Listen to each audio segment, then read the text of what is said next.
प्रिय मित्रों, नमस्कार एवं शुभ प्रभात। भाइयों, आज हम एक बहुत महत्वपूर्ण बात पे आपसे चर्चा करेंगे या अपने जीवन की बीती हुई बातें बताएंगे। दोस्तों, वो महत्वपूर्ण बात क्या है? वो महत्वपूर्ण पूरे संसार में हर व्यक्ति के लिए महत्वपूर्ण है, और वो है वाणी।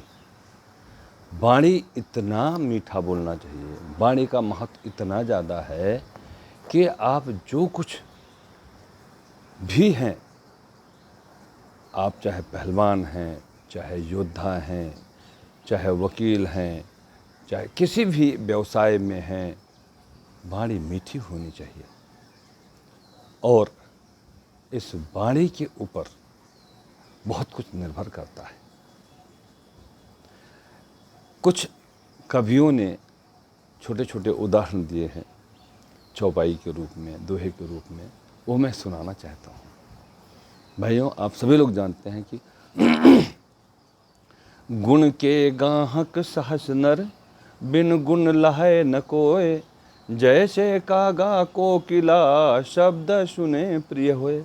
दोस्तों, गुण के गाहक सहस नर, बिन गुण लहै न कोय। जो आप गुणवान हैं तो सहस्त्रों लोग आपके, हजारों लोग आपके ग्राहक, आपके चाहने वाले होंगे। लेकिन अगर आप गुणवान नहीं हैं, मीठी जुबान नहीं है, तो बहुत सारे लोग आपको पसंद नहीं करेंगे। जैसे कागा कोकिला, शब्द सुने प्रिय है। कौवा और कोयल दोनों पक्षी हैं, दोनों काले हैं। दोनों में अंतर क्या है कि एक की वाणी मीठी है और एक की वाणी कड़वी है। तो सभी लोग दोनों पक्षी में से कोयल को ज़्यादा प्यार करते हैं, क्योंकि मीठा बोलती। कूँ कूँ मतलब वो जो मीठी आवाज़ अभी बोल रही है, देखिए सुनिए। तो मेरे कहने का मतलब है दोस्तों, मीठी वाणी बहुत आवश्यक है जीवन में। आप कितने भी अच्छे हो, कितने भी सुंदर हैं, कितने भी धनवान हैं, अगर आप मीठा बोलना नहीं जानते हैं तो आपको लोग लाइक नहीं करेंगे। धन आपके लिए है, बल आपके लिए है, शकल आपके लिए है, लेकिन वाणी सबके लिए है। ये बहुत बड़ा प्रभाव करती है हमारे जीवन पे। तुलसीदास जी ने भी लिखा हुआ है कि तुलसी मीठे बचन ते, सुख उपजत चहु ओर, वशीकरण एक मंत्र है, तज दे बचन कठोर, सियावर राम जय जय राम। तुलसीदास जी ने भी वाणी के ऊपर ये दोहा कहा है कि तुलसी मीठे बचन ते। तुलसीदास जी कहते हैं कि अगर आप मीठे बोलने वाले हैं, आपकी वाणी मीठी है, तो चारों दिशाओं में आपको सुख मिलता रहेगा। तुलसी मीठे बचन ते, सुख उपजत चहु ओर, और वशीकरण एक मंत्र है कि तज दे बचन कठोर। तुलसीदास जी कहते हैं कि अगर आप कठोर वाणी बोलना छोड़ देते हैं, त्याग देते हैं, तो आप दूसरे को बस में कर सकते हैं। बस मतलब अपनी बात मनवा सकते हैं। सो दोस्तों, ऐसे बहुत सारी चौपाइयाँ हैं, कबीर के दोहे हैं। दोहा और चौपाई तो इसलिए सुनाता हूँ कि आप लोग समझेंगे किसी कवि ने, किसी महत्वपूर्ण व्यक्ति ने कहा है, इसलिए हमें उसको समझना चाहिए। दोस्तों, मैं तो यही कहना चाहता हूँ, आप परिवार में भी अगर मीठा बोलते हैं तो पूरा परिवार आपको पसंद करेगा, और अगर आप कड़वा बोलते हैं, चाहे जितना भी पैसा कमा के लाते हैं, परिवार भी आपको लाइक नहीं करेगा। आपकी कमाए हुए धन से उपभोग कर लेगा, लेकिन आपको आदर नहीं दे पाएगा, क्योंकि आप मीठा बोलना नहीं जानते हैं।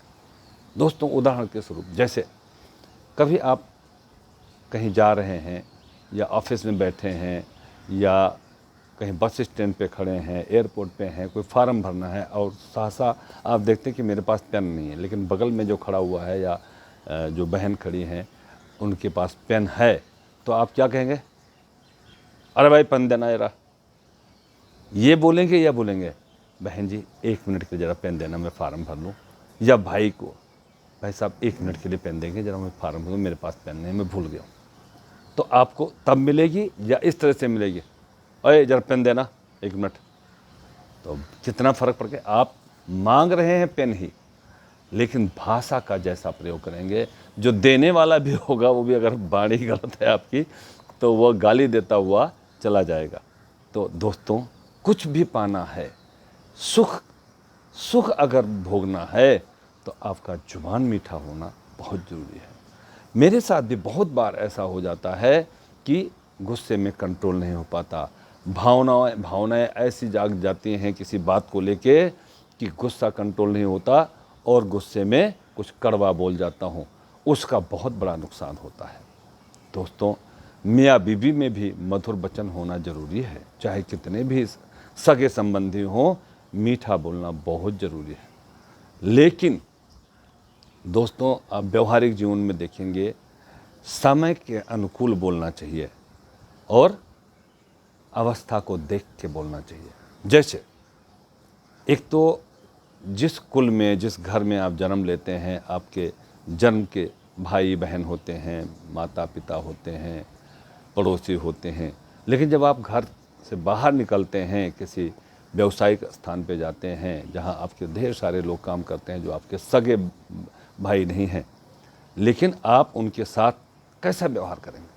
अगर मीठी वाणी बोलते हैं तो जो सगा नहीं भी है वो सगे जैसा हो जाएगा, आपको लोग लाइक करना शुरू कर देंगे। जिस दिन आप ऑफिस नहीं गए उस दिन कहेंगे यार आज तो वो भाई नहीं आया, बहुत प्यारा व्यक्ति, बहुत अच्छा व्यक्ति है, अच्छी अच्छी बातें करता है, मीठी वाणी बोलता है। लेकिन अगर आप कड़वा बोलते हैं तो बोले यार बहुत अच्छा हुआ आज नहीं आया, कर्कश बोलता रहता, सारा दिन उल्टा बोलता रहता है।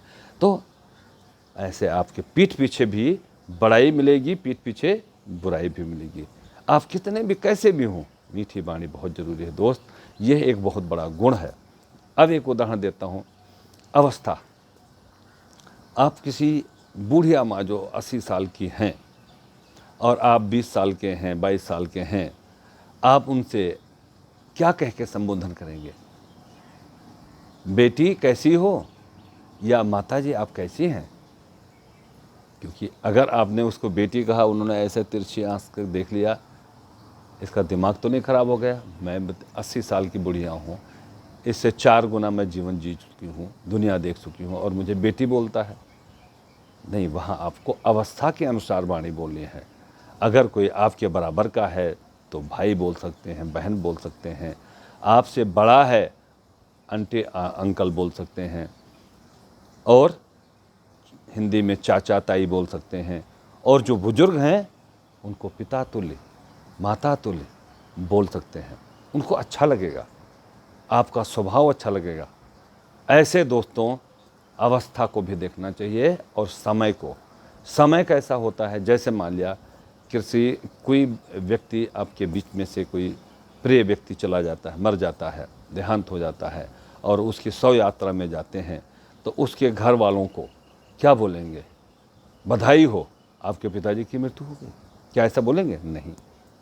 बड़ा दुख हुआ अपनों के जाने का, वो बहुत अच्छे व्यक्ति थे, बहुत प्यारे व्यक्ति थे, तो उनको सांत्वना मिलेगी और उनका मन अंदर से थोड़ा सा शीतलता प्रदान होगा, मिलेगी उनको। ऐसे बच्चे का बर्थडे हो या कुछ भी ऐसा वैवाहिक कार्य हो, तो आप उसके पास जाएंगे तो आप क्या बोलेंगे?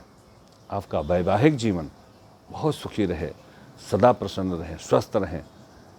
या उस अवस्था में क्या कहेंगे? बड़ा अफसोस हुआ नहीं बोलेंगे ना? तो मेरा कहने मतलब है दोस्तों, समय के अनुकूल, समय को देख के, अवस्था को देख के आप रिश्ता बना लेते हैं। ऐसे मीठी वाणी से रिश्ता बन जाता है, मीठी वाणी से रिश्ता टूट जाता है। मेरे जीवन में भी ऐसा बीत रहा है और बहुत बार बीता है। तो वाणी पे संयम रखिए। कई बार क्या होता है, किसी के बात को लेके बड़ा गुस्सा आ जाता है, बड़ा जोश आ जाता है कि नहीं यार ये तो बहुत गलत कर रहे हैं, बहुत गलत नियम बनाने जा रहे हैं, और सहसा आप ज़्यादा बोल जाते हैं, उसका उल्टा असर होगा, अच्छा नहीं होगा। इसलिए वाणी पे संयम रखना चाहिए। और मित्रों के बीच में भी बैठ के, मित्र कितना भी अच्छा हो, वाणी भी बहुत ज़रूरी है। नहीं तो मित्रता वाणी कड़ू है, कटुई है, और क्या कहते हैं, मीठी नहीं है तो आपकी दोस्ती भी टूट जाती है और आप जीवन भर अच्छे मित्र नहीं बना पाते हैं। तो ऐसे बहुत सारे, ये जो मीठी वाणी है या जो स्वभाव है आपका, यह ग्रह नक्षत्रों का फेर है भाइयों। ग्रह नक्षत्र के जरिए बहुत सारे लोगों का ऐसा स्वभाव ही हो जाता है कि वो चाह के भी मीठा नहीं बोल पाते हैं। उसके उपाय हमारे पंडित लोग बताते हैं, कई गुरुजन बताते हैं कि मीठी वाणी बोलने के लिए आप कुछ लोगों के ऐसे संपर्क में बैठें जो मीठा बोलते हैं, सलीके से बोलते हैं, तरीके से बोलते हैं। जैसे हमारे माननीय मोदी जी हमेशा लोगों को भाइयों एवं बहनों या मित्र कह के पुकारते हैं, आपको कैसा लगता है? हम भी संबोधन जब कहते हैं तो आप लोग कहते होंगे कि उनके भक्त हैं मोदी जी के। मैं उनका भक्त तो ज़रूर हूँ, लेकिन कुछ शब्दों का चयन उनका बहुत अच्छा है, इसलिए मैं भी उसका प्रयोग करता हूँ। शायद आप लोगों को भी अच्छा लगता होगा। भाइयों, अभी जब से मैं वीडियो बनाने लगा हूँ, हमारे 2 मित्र ऐसे हैं कि जो डेली हमको फ़ोन करके हमारा उत्साह बढ़ाते हैं। एक हैं CL बधवा जी, जो हमारे यहाँ मगनोलिया में रहते हैं। 74 साल के व्यक्ति हैं, लेकिन उनका स्वभाव इतना अच्छा है कि कोई भी आदमी एक बार जो मिल लेता है उनका मित्र बन जाता है, उनका सहयोगी बन जाता है, हमेशा उनको याद रखता है। ऐसे मैं अपना वीडियो जब भेजता हूँ तब 2 लोगों को मैं ज़रूर याद रखता हूँ। एक आनंद साहब हैं और एक CL बधवा जी हैं। इनके फ़ोन ज़रूर आते हैं मेरा वीडियो सुनने के बाद।